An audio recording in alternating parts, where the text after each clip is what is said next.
യുഗങ്ങൾക്കപ്പുറം പ്രപഞ്ചത്തിന്റെ നാഥനായ വിഷ്ണു ഭഗവാൻ ഭൂമിയിൽ വെങ്കടേശ്വരനായി അവതരിച്ച ആ പുണ്യകഥ ഇതാ. വിസ്തൃതമായ വൈകുണ്ഠപുരി. അവിടെ ഭൃഗു മഹർഷിയുടെ സാന്നിധ്യത്തിൽ ലക്ഷ്മിദേവിയും ഭഗവാനും തമ്മിൽ ഒരു ചെറിയ പരിഭവം ഉടലെടുക്കുന്നു. മനസ്സിനൊന്ത ദേവി വൈകുണ്ഠം ഉപേക്ഷിച്ച് ഭൂമിയിലേക്ക് മറയുന്നു. ദേവിയെ തിരഞ്ഞ് വിരഹിയായ ഭഗവാൻ ഭൂമിയിലെത്തുന്നു. ശേഷാചലം കുന്നുകളിൽ ഒരു പുറ്റിൽ അദ്ദേഹം തപസ്സിലമരുന്നു. ആ പുറ്റിൽ ധ്യാനമിരിക്കുന്ന ഭഗവാൻ പശുവിൻ പാൽ നൽകി സേവിക്കുന്ന ആ പുണ്യനിമിഷം. ഭഗവാൻ ശ്രീനിവാസൻ എന്ന നാമത്തിൽ കാട്ടിലൂടെ സഞ്ചരിക്കുന്നു. പ്രകൃതി പോലും ആ പാദസ്പർശമേൽക്കാൻ കൊതിക്കുന്നു. ഒരു വേട്ടയ്ക്കിടെ വനഭംഗിക്കിടയിൽ അദ്ദേഹം ആകാശരാജാവിന്റെ പുത്രിയായ പത്മാവതിയെ ആദ്യമായി കാണുന്നു. കാണുന്ന മാത്രയിൽ തന്നെ അവരിലൊരു ദിവ്യമായ അനുരാഗം നാമ്പിടുന്നു.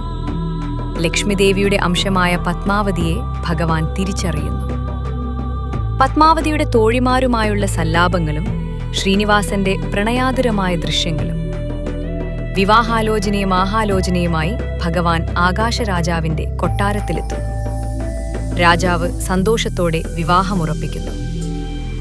വിവാഹത്തിനായി കുബേരനിൽ നിന്നും കടം വാങ്ങുന്ന ഭഗവാൻ കലിയുഗ ഭക്തർ ആ കടം തീർക്കുമെന്ന് വാഗ്ദാനം ചെയ്യുന്നു. ലോകം കാത്തിരുന്ന ആ സുദിനം ശ്രീനിവാസനും പത്മാവതിയും തമ്മിലുള്ള മനോഹരമായ വിവാഹച്ചടങ്ങ് സകല ദേവഗണങ്ങളുടെയും സാന്നിധ്യത്തിൽ നടക്കുന്നു. വിവാഹശേഷം ലക്ഷ്മി ദേവി തിരിച്ചെത്തുന്നു. ഒരേ ഭഗവാന്റെ രണ്ട് അംശങ്ങളായ ദേവിമാർ പരസ്പരം കണ്ടുമുട്ടുന്ന വൈകാരിക നിമിഷം. ഭക്തർക്കായി ഭഗവാൻ സ്വയം ഒരു കരിങ്കൽ ശിലയായി മാറുന്നു. ഇരുവശത്തും ലക്ഷ്മിയും പത്മാവതിയും പ്രഭ ചൊരിഞ്ഞു നിൽക്കുന്നു. അതാ കുന്നുകൾക്ക് മുകളിൽ ഉയർന്നു നിൽക്കുന്ന മനോഹരമായ തിരുമല ക്ഷേത്രം. ഏഴുമലകൾക്കപ്പുറം ആനന്ദനിലയം. ക്ഷേത്രത്തിന്റെ ശ്രീകോവിലിനുള്ളിൽ 7 വാതിലുകൾക്കപ്പുറം കോടിക്കണക്കിന് ഭക്തർക്ക് ദർശനം നൽകി ഇന്നും തിരുമലയിൽ ഭഗവാൻ വസിക്കുന്നു. തന്റെ ഭക്തരുടെ ദുഃഖങ്ങൾ മാറ്റാനും അഭീഷ്ടങ്ങൾ നൽകാനും. ഓം നമോ വെങ്കടേശായ.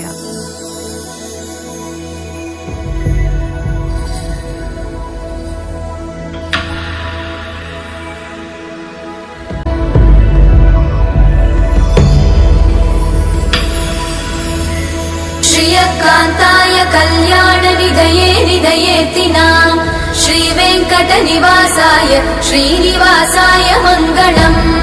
लक्ष्मी सविभ्रमालोक सुभ्रूविभ्रमचक्षुषे चक्षुषे सर्वलोकानां वेङ्कटेशाय मङ्गलम्।